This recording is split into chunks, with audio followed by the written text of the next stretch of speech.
Hier au stade Lat Dior de Thiès, dans le cadre de la 6e et dernière journée des éliminatoires de la CAN 2019, les Lions du Sénégal se sont facilement défaits des Baréas de Madagascar 2-0. Vainqueurs en toute maîtrise, les hommes d'Aliou Cissé ont produit un jeu assez séduisant, ce qui a rassuré beaucoup d'observateurs sénégalais sur leur capacité à produire du beau football.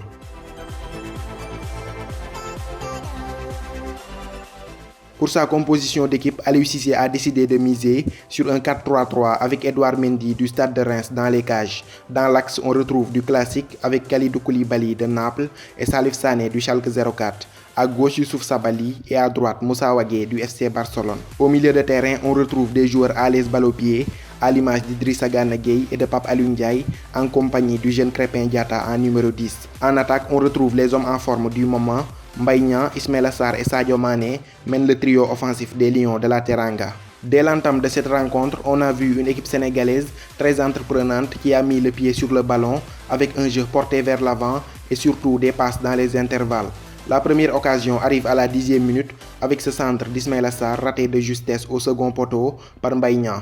Mais ce n'est que partie remise. À la 27e minute, suite à une contre-attaque éclair, Mbaye Niang, à nouveau idéalement servi par Ismaïla Sarr dans le dos de la défense malgache, à la limite du hors-jeu, il bat avec beaucoup de sang-froid Dabo et permet ainsi au Sénégal d'ouvrir le score. Suite au premier but, les hommes d'Aliou Cissé continuent de déployer le rouleau compresseur sur les malgaches et à la 31e minute de jeu, Idrissa Gana Gueye est tout proche de doubler la mise avec son coup franc magistralement tiré qui heurte la barre transversale. En seconde période, les Lions continuent d'étouffer les Baréas et à la 58e minute, Mbaye Niang fait à nouveau parler sa puissance. Trouvé dans la surface de réparation par Idrissa Gana Gueye, combiné à une belle protection de balle qui lui permet de se débarrasser du défenseur malgache avant de fusiller le gardien adverse sur une frappe surpuissante. À 10 minutes de la fin du temps réglementaire, Moussa Konaté rate de très près la balle du 3-0 après un excellent travail d'Ismaïla Sarr sur son côté. 3 minutes plus tard, il ne parviendra pas à reprendre de la tête un nouveau centre du joueur de Rennes.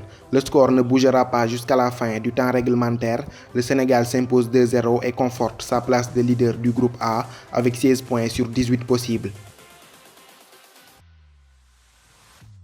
Contrairement aux précédentes sorties des Lions, où le fond de jeu a été énormément critiqué, force est de constater que beaucoup d'améliorations ont été apportées dans ce sens lors du match contre les Baréas. En analysant de plus près le 11 de départ, on se rend compte qu'Aliou Cissé avait décidé de mettre l'accent sur le jeu. Avec Idrissa Gana Gueye et Pape Alioune Ndiaye au milieu de terrain, Cissé a décidé de miser sur des joueurs à la fois combatifs et à l'aise balle au pied.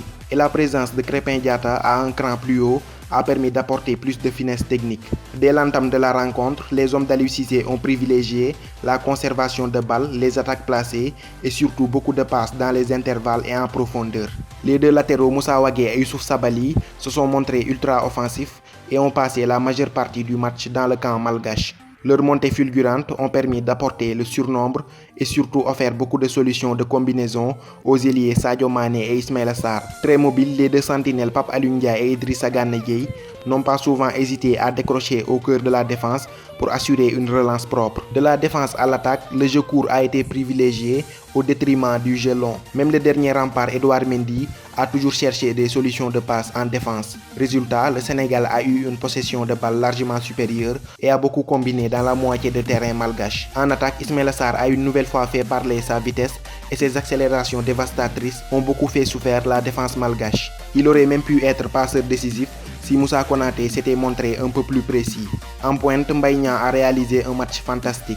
Ces deux jolis buts marqués en toute confiance et maîtrise montrent un attaquant qui respire la confiance, en club comme en équipe nationale. Capitaine en l'absence de Cheikhou Kouyaté, Sadio Mané a fait un match plutôt correct. Loin de son style de percussion, d'accélération et de buteur, le joueur de Liverpool a surtout mis l'accent sur les combinaisons avec ses coéquipiers et le jeu collectif. La défense a été très peu inquiétée et Koulibaly et consorts ont passé une soirée relativement tranquille dans l'ensemble. Peu sollicité, Mendy a été impérial et sobre dans toutes ses interventions. Cependant, tout n'a pas été parfait dans cette rencontre.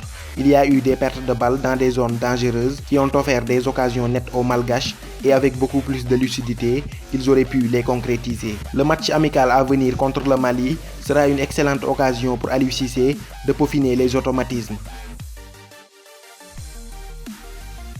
Dans le top 3 des meilleurs hommes de ce match, Je mettrai d'abord Mbaye Niang du Stade Rennais, qui est sans conteste le joueur le plus en vue lors de cette rencontre. Avec son doublé, il est devenu le premier joueur sénégalais à marquer à Thiès. 2 buts symboles de la confiance qu'il respire en ce moment avec son club rennais et l'équipe nationale du Sénégal. Souvent critiqué pour ses choix tactiques et le fond de jeu proposé par les Lions, Aliou Cissé a décidé de changer de fusil d'épaule pour ce match. Ses consignes de jouer court avec des attaques placées a été respectée par ses hommes.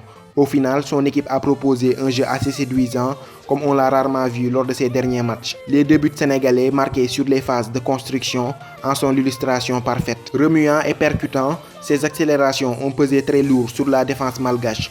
Et il aurait pu même être crédité de 2 passes décisives à la 80e et 83e minute si ces 2 centres étaient concrétisés par Moussa Konaté. C'est ainsi que prend fin cette vidéo consacrée à l'analyse de la rencontre Sénégal-Madagascar. Qu'est-ce que vous avez pensé de la prestation des hommes d'Aliou Cissé samedi? Dites-le moi dans les commentaires. Quant à moi, je vous donne rendez-vous à très bientôt pour de nouvelles vidéos. D'ici là, portez-vous bien et n'oubliez pas de vous abonner à ma chaîne YouTube. C'est gratuit et c'est la meilleure façon de me soutenir et de suivre l'actualité du football sénégalais.